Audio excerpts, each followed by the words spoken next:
Belthangady taluk ST Morcha ಅಧ್ಯಕ್ಷ Rajesh MK ಮೇಲೆ ಹಲ್ಲೆ ಪ್ರಕರಣ.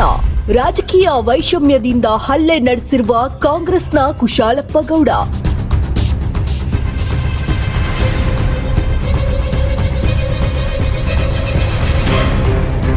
ಕಾಯರ್ತಡ್ಕದಲ್ಲಿ ನಿನ್ನೆ ರಾತ್ರಿ ಬೆಳ್ತಂಗಡಿ ತಾಲೂಕು ಬಿಜೆಪಿ ಎಸ್ಟಿ ಮೋರ್ಚಾ ನಾಯಕ ರಾಜೇಶ್ ಎಂಕೆ ಮೇಲೆ ನಡೆದಿರುವ ಹಲ್ಲೆ ಪ್ರಕರಣಕ್ಕೆ ರಾಜಕೀಯ ದ್ವೇಷವೇ ಕಾರಣ ಎನ್ನಲಾಗಿದೆ.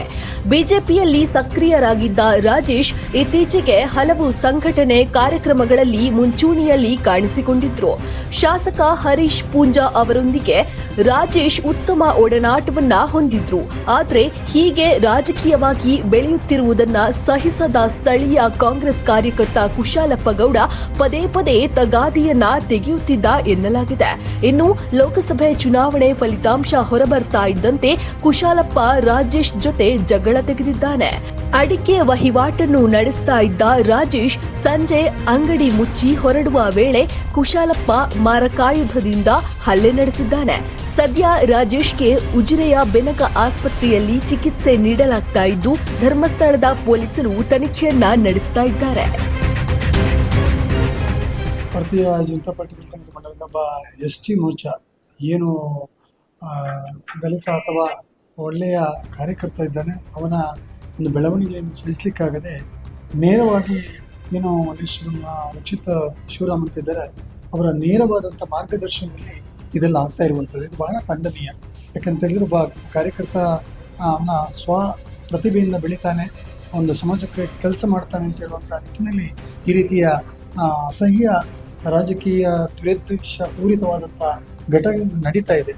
ಒಬ್ಬ ಕಾರ್ಯಕರ್ತನಿಗೆ ಈ ರೀತಿ ಆದರೆ ಅಥವಾ ಸಮಾಜಮುಖಿಯಾಗಿ ಕೆಲಸ ಮಾಡುವಂಥವನಿಗೆ ಈ ರೀತಿ ಆದರೆ ಇನ್ನು ಸಾಮಾನ್ಯ ಜನರ ಪರಿಸ್ಥಿತಿ ಏನು ಅಂತ ಹೇಳುವಂಥದ್ದು ನಾವು ತಿಳ್ಕೊಳ್ಬೇಕಾದದ್ದು. ಹಾಗಾಗಿ ಈ ನಿಟ್ಟಿನಲ್ಲಿ ಒಬ್ಬ ಎಸ್ ಟಿ ಮೋರ್ಚಾ ಅಥವಾ ಏನು ಪರಿಶಿಷ್ಟ ಪಂಗಡ ಅಂತಿದೆ ಅವರ ರಕ್ಷಣೆ ಮಾಡಬೇಕಾದದ್ದು ಕಾನೂನಿನ ಮೂಲಕ ಪೊಲೀಸ್ನ ಇಲಾಖೆಯವ್ರದ್ದು ಭಾಳ ಪ್ರಶಸ್ತ ಕರ್ತವ್ಯ. ಆದರೆ ಅಂತಹ ಯುವಕನ ಮೇಲೆ ದಾಳಿ ಆದಾಗಲೂ ಇನ್ನೂ ಕೂಡ ಏನು ಆ್ಯಕ್ಷನ್ ಆಗ್ತಾ ಇಲ್ಲ ಅಥವಾ ಅದರ ಬಗ್ಗೆ ಹುಡುಕಾಟಗಳು ಆಗ್ತಾ ಇಲ್ಲ. ಇದನ್ನು ಬಹಳ ತೀವ್ರವಾಗಿ ಖಂಡಿಸ್ತೇವೆ. ಮೊನ್ನೆ ನಡೆದಂತಹ ಘಟನೆಯಿಂದ ಏನು ಶಾಸಕರ ಮೇಲೆ ಬೇರೆ ಬೇರೆ ರೀತಿಯ ಒತ್ತಡಗಳು ಅಥವಾ ಇಲ್ಲಸಲ್ಲದ ಆರೋಪಗಳ ಮೇಲೆ ಅವರ ಮೇಲೆ ರಾಜಕೀಯ ದಾಳಿಗಳನ್ನು ಮಾಡ್ತಾ ಇದ್ದಾರೆ. ಇದು ಅದರ ಎರಡನೇ ಅಂಗ ಅಂತ ಹೇಳುವಂಥದ್ದು ಬಹಳ ಸ್ಪಷ್ಟವಾಗಿ ಕಾಣ್ತದೆ. ಹಾಗಾಗಿ ಮಂಡಲದ ವತಿಯಿಂದ ಇದನ್ನು ಬಹಳ ತೀವ್ರವಾಗಿ ಖಂಡಿಸ್ತೇವೆ. ಮತ್ತು ಇದರ ನಿಟ್ಟಿನಲ್ಲಿ ಮುಂದೆ ರಾಜ್ಯ ಮಟ್ಟದಲ್ಲಿ ಕೂಡ ಇದರ ಬಗ್ಗೆ ನಾವು ನಿಗಮಗಳಲ್ಲಿ ಅಥವಾ ಪರಿಶಿಷ್ಟ ಜಾತಿಯ ಏನು ಇದಿದೆ ಅಲ್ಲಿ ಈ ಮಾಹಿತಿಯನ್ನು ಕೊಟ್ಟು ದೊಡ್ಡ ತೀವ್ರತರವಾದಂಥ ಹೋರಾಟದ ಬಗ್ಗೆ ನಾವು ಯೋಚನೆಗಳನ್ನು ಮಾಡ್ತೇವೆ ಅಂತ ಹೇಳ್ತೇವೆ.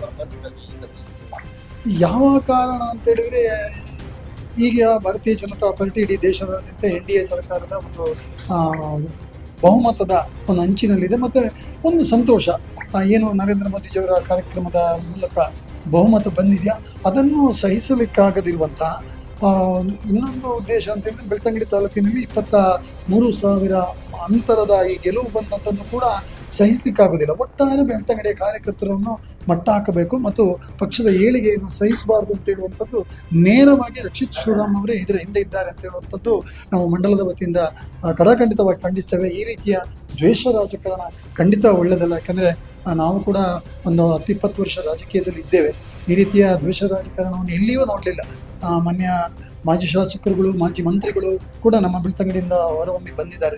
ಅವರು ಕೂಡ ಆ ಕ್ಷಣದಲ್ಲಿ ತಮ್ಮ ತೀವ್ರತೆಯನ್ನು ಹೇಳ್ತಾರೆ ಬಿಟ್ಟರೆ ದ್ವೇಷ ರಾಜಕಾರಣದ ಮೂಲಕ ಕೇಸ್ಗಳು ಹಾಕುವಂಥದ್ದು ಮತ್ತು ಪೊಲೀಸ್ ಇದರ ಮೂಲಕ ದಬ್ಬಾಳಿಕೆಯನ್ನು ಮಾಡಿಸುವಂಥದ್ದು ಎಲ್ಲಿಯೂ ಮಾಡಲಿಲ್ಲ. ಆದರೆ ಇದೊಂದು ಹೊಸ ಪರಿಪಾಠ ಬೆಳ್ತಂಗಡಿ ತಾಲೂಕಿನ ಶಾಂತಿಯುತವಾದಂಥ ಈ ಒಂದು ರಾಜಕೀಯ ವ್ಯವಸ್ಥೆಯಲ್ಲಿ ಇದು ಶುರುವಾಗಿದೆ ಅಂತ ಹೇಳಿದರೆ ಬಹಳ ಖಂಡನೀಯ, ಬಹಳ ಬೇಸರ ತರ್ತದೆ. ಇದರ ಬಗ್ಗೆ ನಾವು ತೀವ್ರವಾಗಿ ನಮ್ಮ ಹಿರಿಯರಿಗೆ ತಿಳಿಸ್ತೇವೆ. ಜಾತಿ ನಿಂದನೆಯ ಬಗ್ಗೆ ಅದೇ ನಾನು ಹೇಳಿದೆ. ಒಂದು ಜಾತಿ ನಿಂದನೆಯ ಮೂಲಕ ಮುಖ್ಯವಾಗಿ 1-2 ವರ್ಷಗಳ ಕಡೆಯಿಂದ ಒಂದು ST ಮೋರ್ಚಾದ ಅಥವಾ ಒಂದು ಪರಿಶಿಷ್ಟ ಪಂಗಡದ ನಾಯಕನಾಗಿ ರಾಜೇಶ್ ಎಂಕೆ ಅವರು ಬೆಳೀತಾ ಇದ್ದಾರೆ. ತನ್ನದೇ ಆದಂಥ ಸಾಮಾಜಿಕವಾದಂಥ ಕಾರ್ಯಗಳು, ಅದರ ಕ್ರೀಡೆಯ ಬಗ್ಗೆ ಆಸಕ್ತಿ, ಅದರ ಒಟ್ಟಿಗೆ ಹುಡುಗರನ್ನೆಲ್ಲ ಸೇರಿಸಿಕೊಂಡು ಒಂದು ಒಳ್ಳೆಯ ರೀತಿಯ ಸಮಾಜಮುಖಿಯಾದ ಚಿಂತನೆಯ ಒಬ್ಬ ಹುಡುಗ, ಒಬ್ಬ ನೇರ ನುಡಿ ಮಾತಿನ ಒಬ್ಬ ಹುಡುಗ. ಅವನ ಬೆಳವಣಿಗೆಯನ್ನು ಸಹಿಸಬಾರ್ದು, ಅವನ ಜಾತಿ ನಿಂದನೆ ಮಾಡುವ ಮೂಲಕ ಒಟ್ಟು ಆ ಜಾತಿಗೆ ಒಂದು ಕಳಂಕ ತರುವಂಥ ಒಂದು ಘಟನೆಯನ್ನು ಮಾಡಿದ್ದಾರೆ ಅಂತ ಹೇಳಿದ್ರೆ ಇದು ಬಹಳ ಗಂಭೀರವಾಗಿ ಗಮನಿಸಬೇಕಾದದ್ದು. ಹಾಗಾಗಿ ಈ ಮಟ್ಟಿಗೂ ಕೂಡ ನಾವು ತೀವ್ರವಾಗಿ ಖಂಡಿಸ್ತೇವೆ.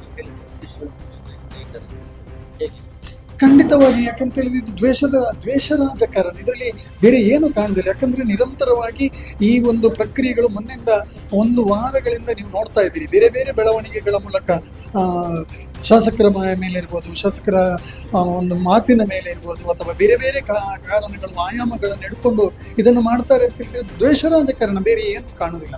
ಯಾಕಂದ್ರೆ ಅದಿಲ್ಲದಿದ್ದರೆ ಇದೆಲ್ಲ ಆಗುವಂಥದ್ದಲ್ಲ. ಸಣ್ಣ ಪುಟ್ಟಗಳ ವ್ಯತ್ಯಾಸಗಳು ಎಲ್ಲ ರಾಜಕೀಯ ಪಕ್ಷಗಳಲ್ಲಿ ಇರ್ತದೆ, ಮಾತಿನಲ್ಲಿರ್ತದೆ, ಜನಪ್ರತಿನಿಧಿಗಳಲ್ಲಿ ಇರ್ತದೆ. ಅದನ್ನು ಇಷ್ಟು ತೀವ್ರತರಕ್ಕೆ ತಗೊಂಡು ಹೋಗುವಂಥದ್ದು ಅದು ಯಾವುದನ್ನು ಪರಿಗಣಿಸ್ತಾ ಇಲ್ಲ.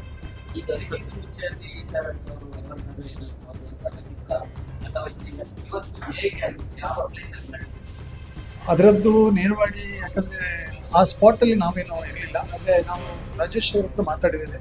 ರಾಜೇಶ್ ಅವ್ರ ಹತ್ರ ಮಾತಾಡಿದಾಗ ಅವರು ಹೀಗೆ ವಾಹನದಲ್ಲಿ ಬರುವಾಗ ತನ್ನ ಫ್ರೆಂಡ್ಸ್ ಎಲ್ಲ ಸಿಕ್ಕಿದ್ರು ಅಂತೇಳಿ ಮಾತಾಡ್ತಾ ಈ ಸಂತೋಷವನ್ನು ಮಾತಿನ ಮೂಲಕ ಸಂತೋಷವನ್ನು ಆನಂದಿಸಬೇಕು ಅಥವಾ ಲೀಡ್ ಆಗಿದೆ. ಯಾಕಂತ ಹೇಳಿದ್ರೆ ಪ್ರತಿಯೊಬ್ಬ ಕಾರ್ಯಕರ್ತನಿಗೆ ಅವನು ಬೂತಿನಲ್ಲಿ ಆದಂಥ ಮತವನ್ನು, ಊರಿನಲ್ಲಿ ಆದಂಥ ಮತವನ್ನು ಸಂಭ್ರಮಿಸುವಂಥ ಕಾಲಘಟ್ಟ, ಅದು ತಪ್ಪಲ್ಲ.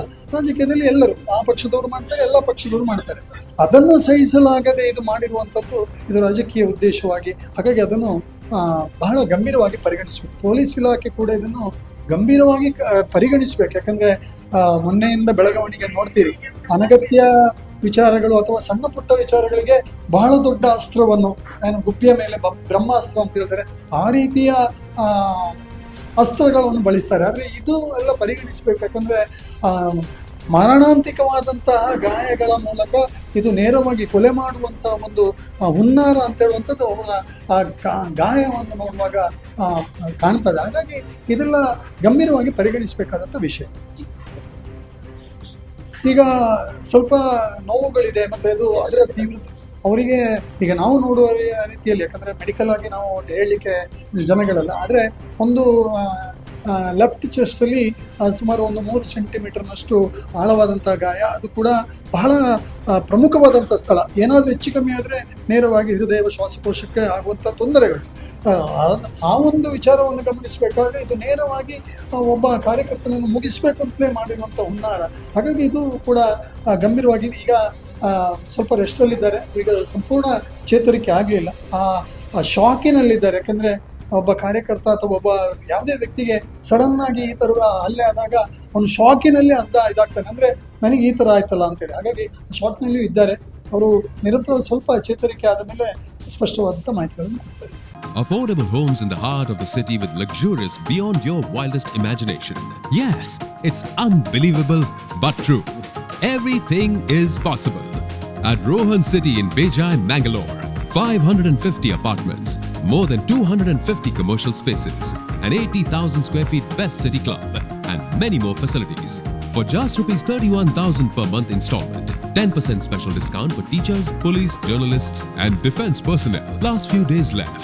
Rohan City, a lifetime of blissful living.